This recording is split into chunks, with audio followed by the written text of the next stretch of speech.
ओम नमः शिवाय। श्री शिव महापुराण रुद्र संहिता युद्धखंड अध्याय 206। शंखचूड़ को उद्देश्य कर देवताओं का दानों के साथ महासंग्राम। सनत कुमार बोले, उस दूत ने वहां जाकर शिवजी की सारी बात तथा उनका निश्चय विस्तार पूर्वक यथार्थ रूप से कह दिया। उसे सुनकर उस प्रतापी दानवेंद्र शंखचूड़ ने बड़े प्रेम के साथ युद्ध करने की चुनौती स्वीकार कर ली। उसके बाद वह बड़ी शीघ्रता के साथ अमात्यों के सहित विमान पर आरूढ़ हुआ और शंकर के साथ युद्ध करने के लिए अपनी सेनाओं को आज्ञा दी। शिवजी ने भी शीघ्रता से अपनी सेनाओं और देवताओं को युद्ध के लिए प्रेरित किया और स्वयं सर्वेश्वर होकर लीलापूर्वक युद्ध के लिए तैयार हो गए। इसके बाद शीघ्र युद्ध प्रारंभ हो गया। उस समय अनेक प्रकार के बाजे बजने लगे, कोलाहल हुआ और वीरों की गर्जनाएं होने लगी। हे मुने, देव और दानवों का परस्पर युद्ध होने के लगा। देवता तथा दानव धर्म पूर्वक युद्ध करने लगे। स्वयं महेंद्र विश्वपर्यण के साथ तथा भास्कर विप्रचिति के साथ धर्म पूर्वक युद्ध करने लगे। दंभ के साथ विष्णु का महान युद्ध होने लगा।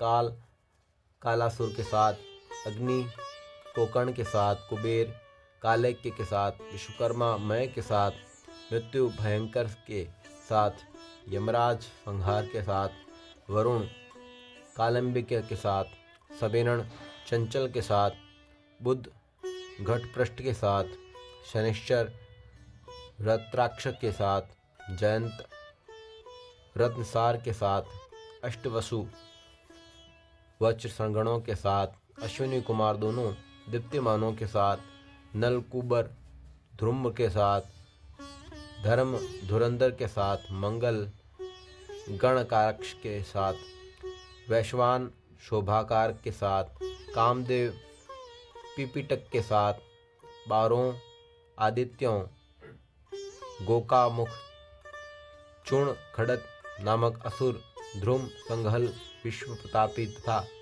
पलाश के साथ धर्मपूर्वक युद्ध करने लगे।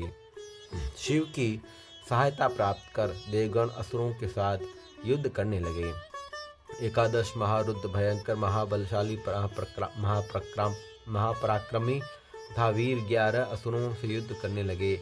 महामणि, उग्रचंड आदि के साथ चंद्रमा, राहु के साथ तथा बृहस्पति, शुक्राचार्य के साथ धर्मपूर्वक युद्ध करने लगा। नंदीश्वर तथा शिवगण भी दानों के साथ युद्ध करने लगे।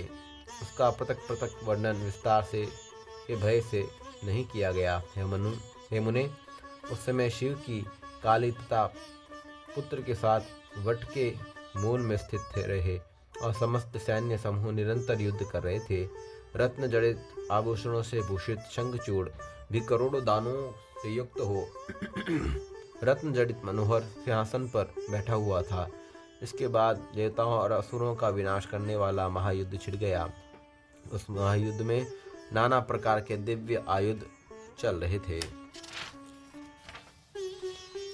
गदा, दृष्टि, पट्टीश, चक्र, भुषंडी, प्रास, मुदगर, निस्त्रंज, भाला, परिग, शक्ति, मुंदमुख, परशुबाण, तोमर, खड़क, सहस्त्र तोपें, बिंदपाल एवं अन्य अस्त्र वीरों के हाथों में शोभित हो रहे थे। महान उत्साह से युक्त वीर लोग युद्ध में गरजती हुई दोनों सेनाओं से वीरों के सिरों को इन आयुधों से काटने लगे। हाथी, घोड़े, रथ, पैदल अनेक प्रकार के सवारी सहित वाहन युद्ध में कट रहे थे।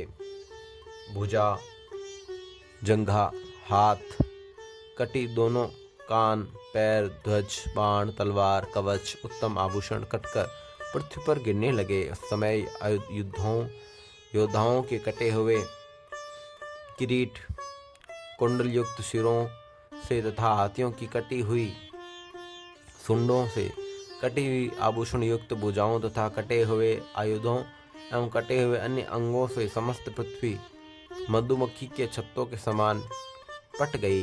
युद्धों में कटे हुए सिरों की आंखों से कबंध की ओर देखते हुए योद्धा शस्त्र धारण की हुई भुजाओं को ऊपर की ओर उठाकर जहां तहां दौड़ रहे थे। महाबलवान तथा महापराक्रमी वीर तीव्र नाद करते हुए अनेक प्रकार के शस्त्रों से परस्पर युद्ध कर रहे थे। कुछ योद्धा युद्ध में स्वर्णमुख वाले बाण से योद्धाओं को मारकर जल वृष्टि करने वाले मेघों के समान वीर गर्जना कर रहे थे। कोई वीर चारों ओर से घिरो अपने बाणों तथा रथ सहित सारथी को इस प्रकार ढक रहा था जिस प्रकार बादल सूर्य के साथ ढक लेता है। द्वंद्व युद्ध होने लगा।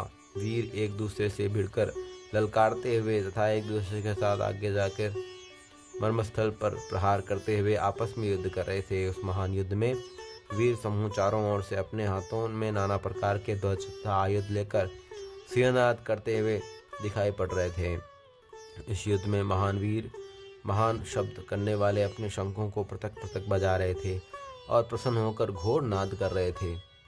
इस प्रकार दीर्घ काल तक देवताओं तथा दानवों का विकट भयंकर तथा वीरों को हर्षित करने वाले महायुद्ध महात्मा महाप्रभु शंकर की यह लीला है जिसमें देवता मनुष्य असुरों सहित सभी को मोहित कर रखा है।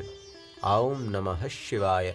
श्री शिव महापुराण रुद्र संहिता युद्धखंड अध्याय 206 संपूर्ण हुआ।